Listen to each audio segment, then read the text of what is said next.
വളരെ അത്യാവശ്യമായ ചോദ്യമാണ്. ഒറ്റ ചോദ്യം, ഭയങ്കര അത്യാവശ്യമാണ്. ഒറ്റ ചോദ്യം.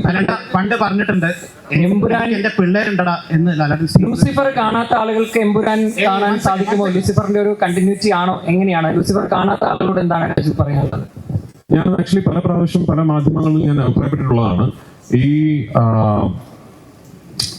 ഈ ഫ്രാഞ്ചൈസിന്റെ ആദ്യ 2 ഭാഗങ്ങൾ രൂപകൽപ്പന ചെയ്തിരിക്കുന്നത് ഇത് രണ്ടും സ്റ്റാൻഡ് അലോൺ സിനിമകളായും ഒരു കംപ്ലീഷൻ ഫീൽ ചെയ്യണം എന്ന രീതിയിൽ തന്നെയാണ്. ഇപ്പൊ നിങ്ങൾ ലൂസിഫർ എന്ന ആദ്യ ഭാഗം കണ്ടിട്ട് ഇതിനൊരു സീക്വൽ സംഭവിച്ചില്ലായിരുന്നുവെങ്കിൽ, അല്ലെങ്കിൽ ഒരു 2ാം ഭാഗം സംഭവിച്ചില്ലായിരുന്നുവെങ്കിൽ, അതൊരു സ്റ്റാൻഡ് അലോൺ സിനിമയായിട്ട് ഒരു കംപ്ലീറ്റ് എക്സ്പീരിയൻസ് ആണെന്നാണ് എൻ്റെ വിശ്വാസം.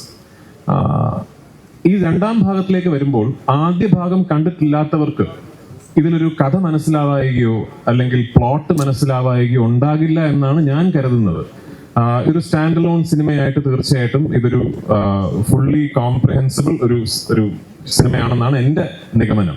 ഓഫ്കോഴ്സ് തിയേറ്ററിൽ സിനിമ കാണുമ്പോൾ ചില ഡയലോഗുകൾ വരുമ്പോൾ ഈ ഡയലോഗിന് എന്തിനാ കൈയടിക്കുന്നതെന്നൊക്കെ ആദ്യത്തെ ഭാഗം കാണാത്തവർ ചിലപ്പോൾ ചിന്തിച്ചേക്കാം. അതൊരു റീകോൾ വാല്യൂ, ത്രോ ബാക്ക് എന്നുള്ളതേ ഉള്ളൂ.